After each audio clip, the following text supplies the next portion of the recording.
sa Familiaran. Sa aton nga linya, Vice Mayor Elcid Familiaran. Sir, good evening. Live to Action Radio Bacolod. This is Action Brian Morden. Yes, Action Brian, mayong gabi. Dito yung gabi sa aton pagpalamat.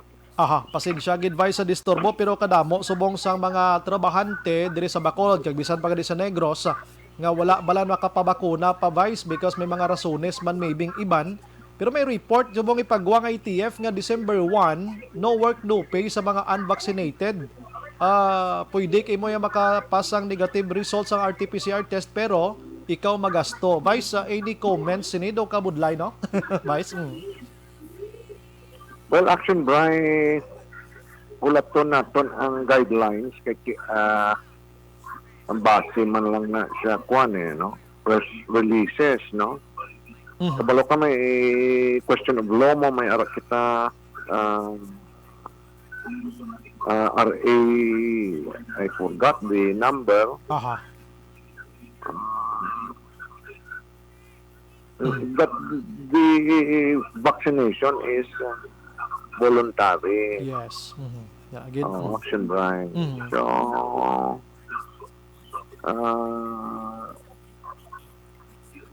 kuan kita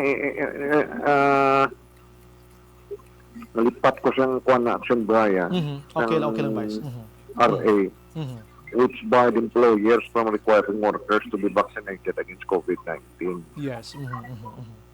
This is only voluntary. So may mga may mga ano ini, may mga question din ni sa bagong palisiya. But I think in basa ko bala ang kuan, ang press release. Galing ang caption ng Action Brian mo. No work, no pay mo. Oo, no vaccine, no work, no pay. Oo. Which is correct. Ito ay kanagubra pa, no kabayaran. Correct na. Why say na mention nga no vaccine, no pay. Di ba? So may mga kwan mo. In fact, may napagawa naman sa Inquirer gani design news. Print media na even si Justice Secretary Minardo Guevara question siya na Yes. and i-discuss ng matter with that matter with Labor Secretary Silvestre Bilio. Last week na check ko na ni and why naman to nasulit pero subong hapon mo nag-advise na kibot kami nga may ari naman iti. Ari na tanan nga hingampot sa December 1 mo lapit na lang ti basi blatod kon sundon man sa mga employer ta although nga idea ni sila nga labor violation gid sa labor. Yeah, that is why so may kwan ni karon may duwa ka school of thought. From Labor Secretary Silvestre Bilio and DOJ Justice Secretary Minardo Guevara and in fact si Secretary Bilio a lawyer also. Yes, correct. And former kwan man ni siya Justice Secretary. May idea gini siya.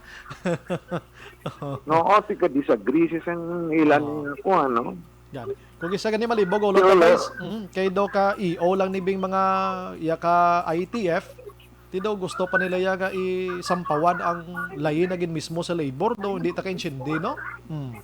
Oo, nakitaan ko na gali Action Brian ang RA number 1152. 11525. Also known as COVID-19 Vaccination Program Act of 2021. Signed last Feb 26. So gina-encourage mo lang yung vaccination but it's not mandatory. Yes, amo gina. Gusto gina. Oo. So ang kuan ang no vaccine no pay no vaccine no work is a violation of our law. Yes. Correct gina. So hulaton taning mga development sa Action Brian. Yes, sir. Discussion ni Father.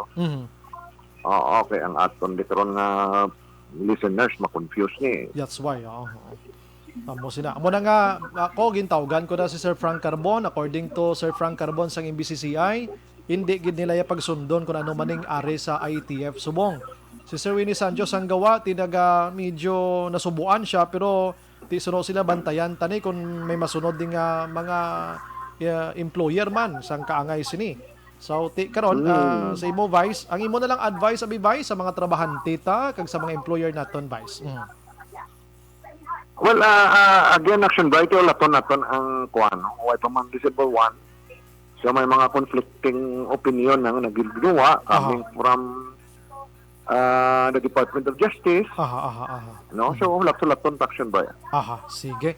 With that, Vice, salamat sa mga serbisyo. Mayong gabi, mabuhay ka, Vice. God bless. Yes, halong good. God bless. Sir. Thank you, sir. Action Firing Line.